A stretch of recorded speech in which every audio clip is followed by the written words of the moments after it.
দেখতে পাচ্ছেন এই জায়গায় একটি বাল্ব দেখা যাচ্ছে, এটি মূলত রাইতে এই হ্যাচারিগুলি চেক দেওয়ার জন্য লাগানো হয়েছে, কিন্তু এটি একটি অভিনব কায়দা। দেখতে পাচ্ছেন এরকম একটি সিস্টেমে, কারণ এগুলি কিন্তু এই সিস্টেমটা ছাড়া যদি আপনি যদি লাইটটা এই জায়গায় ফিট করেন সর্বোচ্চ 2 থেকে 3 দিন টিকসই করবে, কারণ বৃষ্টি কুয়াশায় পরে লাইটটি অতি দ্রুত নষ্ট হয়ে যাবে। কিন্তু আমাদের কৃষক ভাইয়ের বা হ্যাচারি যে মালিক আছে ওনার অভিনব একটি বুদ্ধি এই জায়গায় প্রয়োগ করেছে। যেমন প্রথমে একটি বয়ম, বিস্কুটের বয়ম বা চকলেটের বয়ম কেটে ওরা বাউলটা ঢুকিয়ে দিয়ে তারপর মুখটা লাগিয়ে দিয়েছে, যার কারণে ও বাউলের উপর বৃষ্টি কুয়াশা যেটাই বলেন এত সহজে কিন্তু যেতে পারে না, যার কারণে বাউলটা অনেক টিকসই দীর্ঘমেয়াদী হয়। আর এখন কিন্তু আলু জ্বলতেছে, দিনের বেলা আলু জ্বলতেছে, মূলত এই কারণে হয়তো ডাইরেক্ট লাইন লাগাই দিচ্ছে না হয় হয়তো ওই লাইনের সমস্যা হয়েছে, আর না হয় হয়তো বাতি নিবাতে ভুলে গেছে।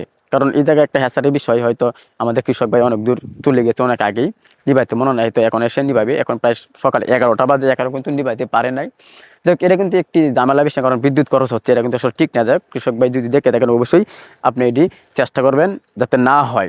যাই হোক, আমার মূল ভিডিও হেডে না, মূল ভিডিও হয়েছে এইটাই যে একজন কৃষক ভাইয়ের আসলে কতটুকু বুদ্ধি থাকা প্রয়োজন। কারণ সে আসলে আমরা মনে করে থাকি কৃষক ভাই হয়তো বুদ্ধি কম, এরা আনস্মার্ট, কিন্তু আসলে আমাদের কৃষক ভাইরা অনেক বেশি স্মার্ট, আগে থেকে অনেক বেশি বুদ্ধি হয়েছে, তারা অনেক বেশি টেকনোলজি তারা ব্যবহার করছে কৃষির উপর বা প্রয়োগ করতেছে আর কি। যাই হোক বন্ধুরা, আপনাদের কাছে কেমন লাগলো আমাদের এই কৃষক ভাইয়ের একদম অত্যন্ত একদম গ্রাম অঞ্চলের একদম কৃষক ভাইয়ের এরকম একটা বুদ্ধি, আসলে এটি একটি প্রশংসনীয়।